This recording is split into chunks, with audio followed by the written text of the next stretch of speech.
Hey there, Heather Boyd Wire here. Today I'm making a semi-precious stone bracelet with a flat wire toggle clasp.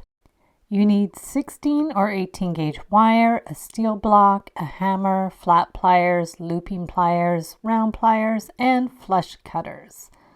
So we are going to start with a 4-inch piece of 16 or 18 gauge wire, and we're going to wind it around the end of a Sharpie, and we'll measure out about the size that we want.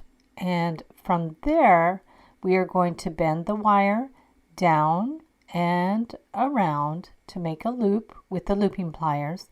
And on the other side, we're going to make another loop right underneath that first loop.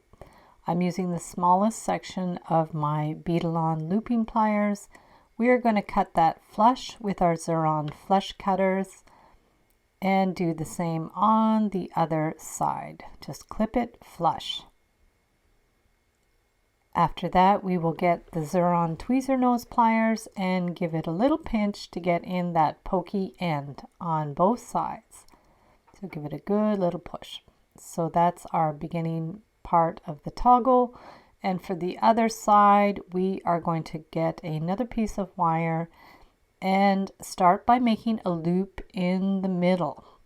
So just bring the wire around and then get our finer round nose pliers to bring the wire out on either side of that loop. So just get the fine stainless steel round nose pliers. I will link up all my tools in the description of the video, and we're bending the wires out to either side of that loop.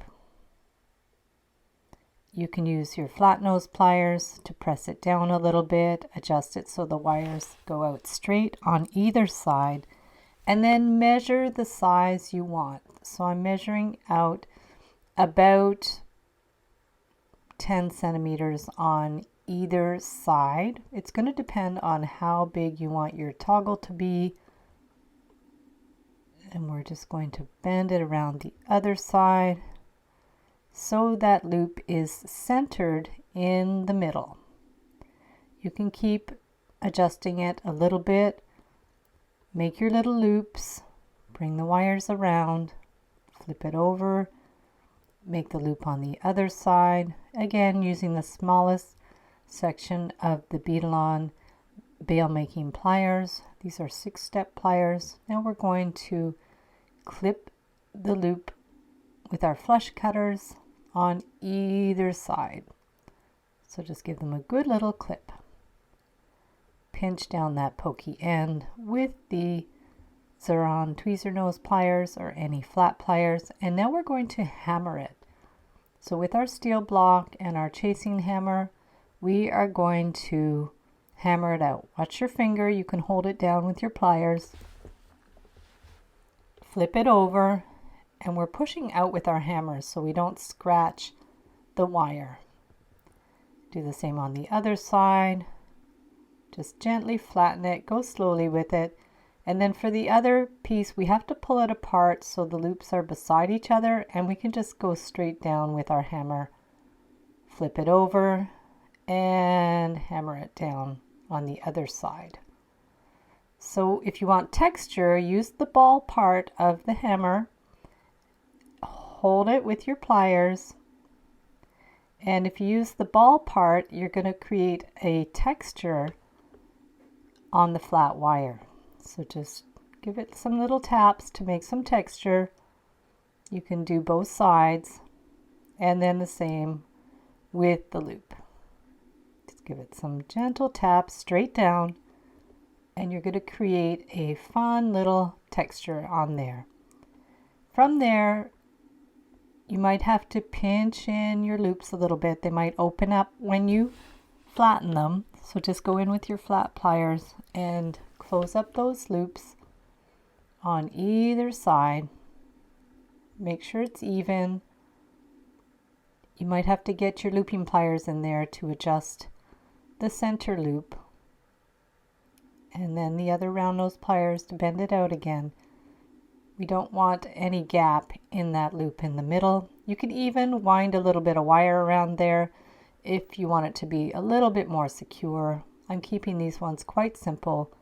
There's a lot of variations you can do. You can, wind some wire on there, wind a bead on there.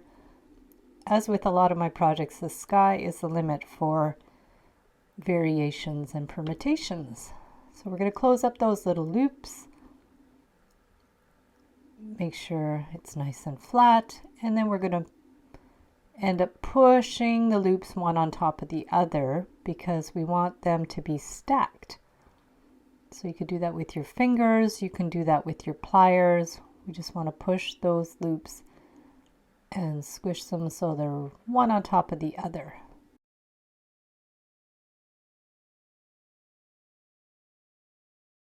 For our bracelet, I'm using some tiger tail, which is basically beading wire.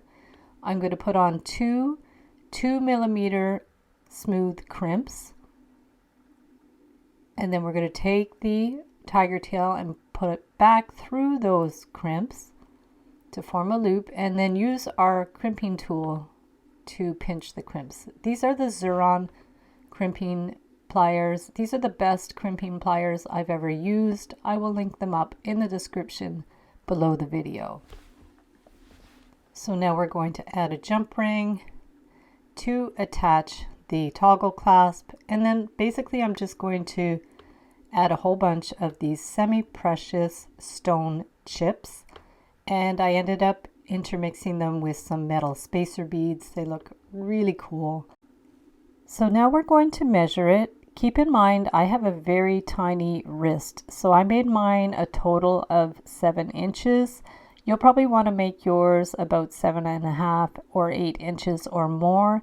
Just account for the clasp when you do your measurement, and once you have the measurement that you need, that you have enough stones, we are going to add our 2 crimps, put the tiger tail back through those crimps, and then you want to pull it so the loop's a little tighter. Make sure there's no slack in there. You just need a little teeny bit of slack so the beads aren't too tight, but if they wiggle around, they're perfect. And then we're going to crimp those crimping beads to make sure they're closed. So this is a 2-step crimper, so you crimp it with the lower part of the tool, and then you do a half turn and you pinch it again with the upper part of the tool, and that makes a nice finish. And then from there we are going to attach the other part of the clasp with a jump ring. Close it up, give it a good little pinch, and then to attach it you just put the stick through, and voila, there's your beautiful semi-precious stone bracelet with the toggle clasp. So thanks so much for watching the video. Give it a big thumbs up if you liked it. Be sure to subscribe to my channel for lots more wire art and jewelry making videos. And if you'd like to share photos of your wire art and jewelry, be sure to join the Wire Makers Club on Facebook. And if you'd like to check out my work on Etsy, my husband and I specialize in custom wedding cake toppers and funky jewelry. I also have a mailing list, so if you'd like to sign up below, I'll send you my Wire Art Essentials ebook. So thanks again for watching, and we'll see you the next time.